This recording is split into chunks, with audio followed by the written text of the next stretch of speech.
Hi, my name's Leo and I'm a boat builder and a sailor. A few years ago I bought a very old and quite famous wooden sailing boat for the price of $1, and since then I've been rebuilding that boat from the keel up with the help of a lot of amazing people. Alright, well, we've got a lot of different stuff going on at the moment. We're really busy around here, including installing Tally-Ho's bronze winches on deck, which is really exciting. But first off, we're going to start off with a job which is a little bit more unusual for a wooden boat builder: tiling.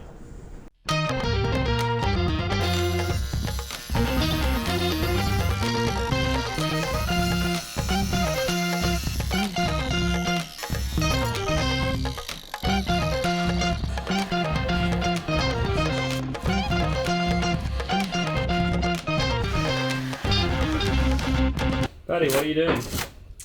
We are laying tile for the wood stove backsplash? Heat shield, I'd say. We're laying tile for the wood stove heat shield tile back wall. What do you think of this tile? I love it. I legit love it. It's beautiful. It's a little cobalt on white glaze. So you gotta lay the tile down and then move it to set it. I see. It's a move to set type of situation.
So as you can see, the Woodburner is installed and it's burning. It's giving off a very nice little bit of heat now, and I've also got this little oil lamp on as well. I couldn't resist mounting it and putting some lamp oil in it. These lamps were given to us by a fan, which is really kind. This tile heat shield, Paddy did a great job on this.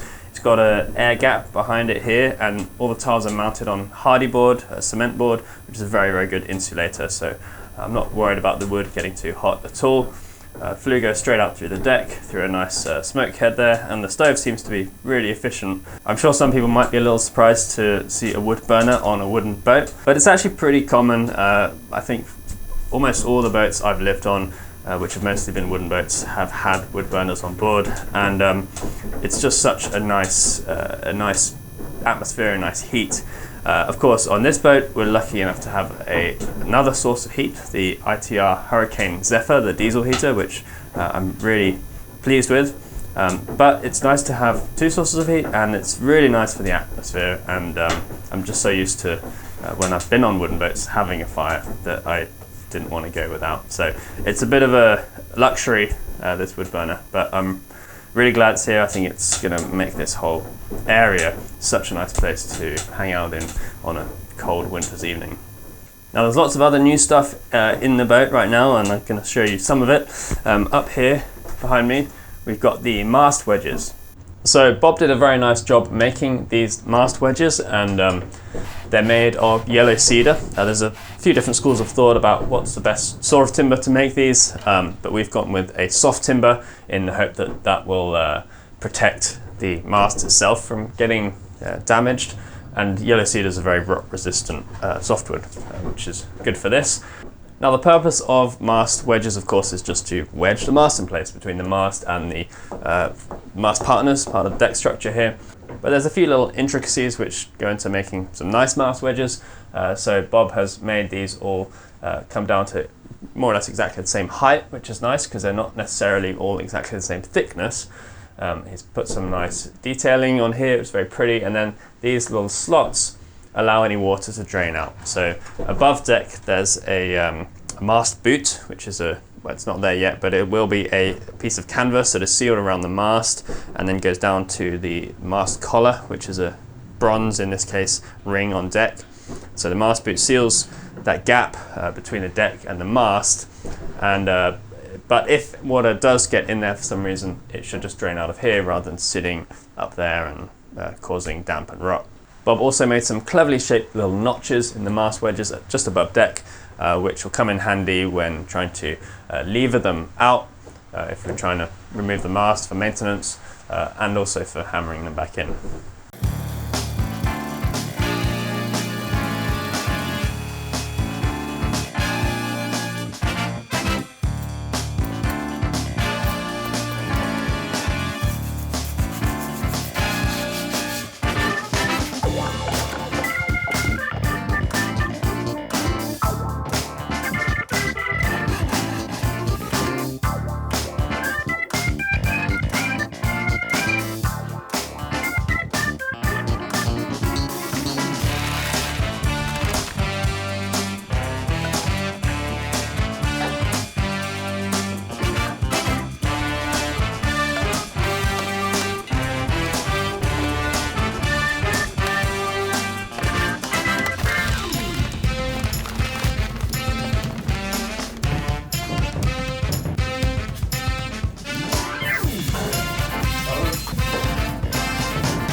So up above me here in this deck beam, I've carved some numbers, and these are Tally-Ho's official number and her gross tonnage. And I remember actually discovering these numbers in the boat before, well, as I was dismantling it, and it was really cool to find them there. They were just in the deck beam like that, just hidden behind a piece of trim. And when I checked the older Lloyd's registers from the 20s and the 30s, these numbers were in there. Now the official number is just like a registration number, and gross tonnage is a really complicated measurement of the internal volume of a ship. I don't quite understand it, and it's a measurement that is without units apparently. Even though it's tonnage, it's not tons. It's a unit of internal volume, but it's not as straightforward as that. I don't really understand it, honestly. Someone out there will, but it involves logarithmic function apparently. Anyway, I've copied these from the original deck beam that I took out, and I copied them exactly by doing a kind of rubbing and then tracing it onto this. And that was a fun little job. It was a little awkward to get in there, but I think it's cool to have those numbers. Next up, I want to show you something in the engine room. We're in the forepeak right now at the front of the boat. The engine room is at the back of the boat, so we're going to go that way.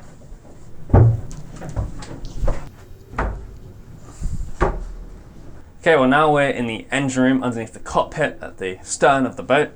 And this is the beautiful cabinet that Zeal has made. We saw him making it a couple of videos ago, I think, and now it's all installed for good. And you can see how well these drawers work. Really cool to have a set of proper drawers like this in the engine room for tools. And they've got a pretty nice little stop on them there, so they're not going to just come rolling out, but we are going to put an extra catch of some kind, or a bungee maybe for rough weather or something like that. You've got some nice little fiddles up here and nice paint job, and a big storage space up here for bigger tools or boxes. Again, everything will be securely fastened down or lashed down, of course, whenever we're at sea. Another space down here. So really cool to have so much space in the engine room for tools. Really important for maintaining the engine and all the other systems on board. So I'll be making sure there's a good comprehensive toolkit in there. So it's time to talk a little bit about winches. Now, I know some of you have been following the Capstan project. The Capstan, of course, is the big iron anchor winch that was on Tally-Ho's foredeck, which we're restoring and motorizing. And that process is coming along really well. It's not finished yet, but Keith Rucker's doing some amazing work on the Capstan. Dave Webster is doing some amazing work on the motors and gears back in the UK. And the guys at Windy Hill Foundry did a great job casting the new top piece, so that's all going really well. It's not finished yet, but there'll be some big updates soon. But today we're talking about the smaller winches that are going to go around the cockpit. Now, originally when Tally-Ho was first built, she didn't have any winches around the cockpit, we don't think, but there were some added later on. Now, I decided to go with winches. They're not strictly necessary. You can sail a boat like this without them, but it is a lot more work, and it's especially hard if you're planning to single hand or shorthand the boat. So in the hope that I might be able to sail this boat on my own, or at least with just one other person, we're using winches to make it a little easier to sail. And we're using a classic bronze winches, which are sort of very fitting of the era. And we're going to have 6 around the cockpit. And the aft 2 will be used mainly for the main sheet, for the mainsail, and the other 4 will be used for various headstalls. Now, to get these winches at the correct height so that they're easy to use from inside the cockpit, and so they have fair leads from the sheet blocks or wherever their leads come from, because the winch has to have its line coming in at a kind of fairly specific angle for it to work properly. So to get that height, we've built plinths or bases for the winches to sit on. Now, Bob built the winch bases some time ago actually, but I didn't want to show the process until we had the winches mounted on them, which only happened recently. So he started this project way back last summer. So the winch bases are pretty chunky and they're made out of teak, and Bob managed that by gluing up multiple pieces of teak. And a lot of those pieces are actually bits of Tally-Ho's original beam shelf, which I took out of the boat all those years ago. Bob processed that timber, cut around the fastenings, and was able to glue it to some new teak as well, and then make the winch bases out of that.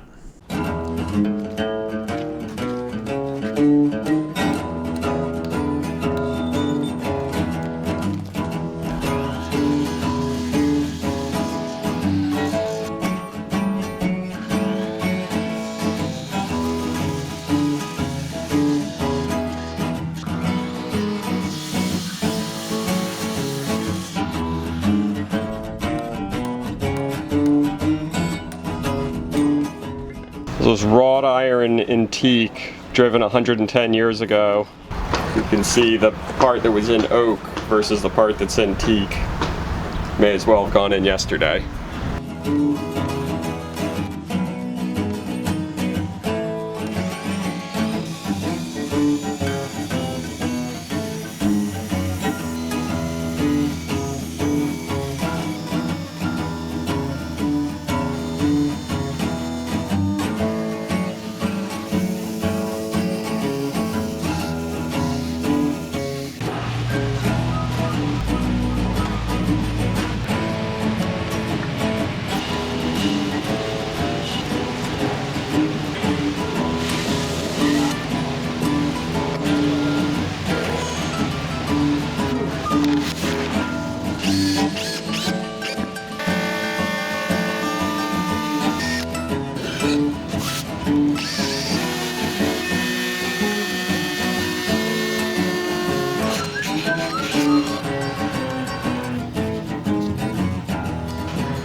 These are almost certainly trees planted by the British Empire in Burma and then sold back to shipwrights in Britain by an independent Burmese government.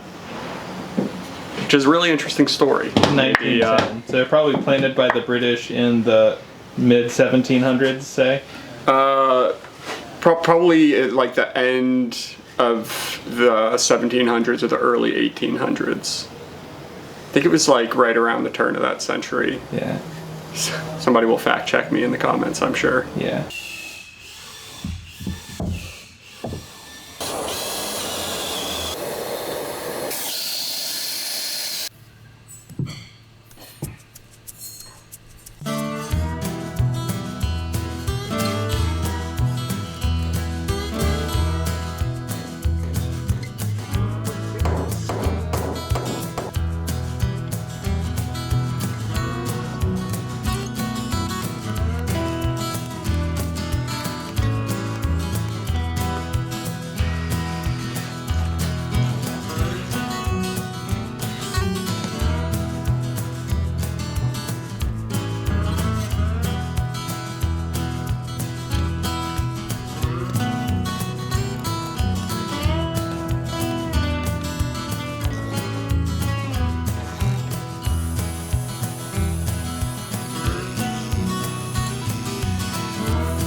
You excited? Yeah, you know, we planted the seeds months ago and our winch farm is finally going to start bearing fruit. Call the village to market. A little pastoral winch forest.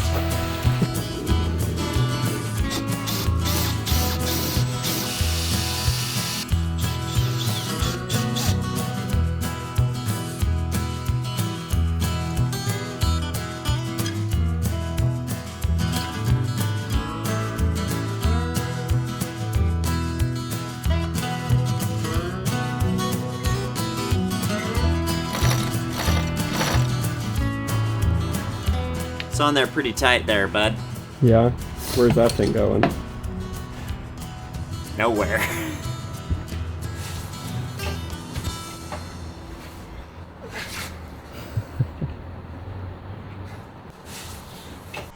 These are Tallyho's sheet winches. We're super happy with how they went in. They're very simple hauling devices that you wrap a rope around a few times and then you can just pull it there and snub it, meaning that it will hold the tension of a line that has a great deal of tension on it. Or you can put the rope in this device called the self-tailer and use a handle, and they have two speeds. So if you turn the handle one way, they pull the rope really slow, which means they pull it really hard. Or if you turn it the other way, they pull the rope a little bit faster with a little bit less mechanical advantage. So those will be used for grinding the sheets through a tack. And they have a fairly elegant mechanical design inside. So the winches are, and this is typical of the design of winches, they're easy to take apart by hand, at least to expose the inner parts for maintenance and lubrication. These are a little bit funny to get this part off, but yeah, not too bad. So this part on top is called the rope stripper, and it pretty much what it sounds like. It strips the rope off of the self-tailer as it comes around, and then this portion here is like a clamp. It's a little spring-loaded, so it grabs the rope really tightly and automatically keeps the rope on the winch rather than having to hold it by hand to keep the tension on the drum of the winch. Having the self-tailer means that it's really simple and safe to operate these for one person with a winch without a self-tailer, you can do it by yourself, but you have to kind of take your hands and change positions a lot. And if there's a lot of tension, you really want a second person to crank while one person is just, it's called tailing, or keeps the tension on the winch. So these are really nice for single-handed sailing, or just if you only have so many people on deck and more people can do more jobs, or fewer people can do more jobs with self-tailing winches. So we have the drum here that has some bearings inside to help it turn really smoothly on this shaft here. And inside we just have a really simple 2-speed gear train. So in 1 speed, the shaft turns the drive gear directly and the idler gear slips, and in the other speed we have a different size gear turning an idler gear, which reverses the direction, and so it turns the drive wheel in the same direction in both speeds. And in each of those paths there's one gear that has like a ratcheting mechanism inside called pawls that only lets it turn in one direction and slip in the other. Very simple, elegant, time-tested, robust mechanism. And they're fastened with enormous bronze screws, and the pedestals are all bolted down through the deck. And so you could, hang a tank off the boat, no problem.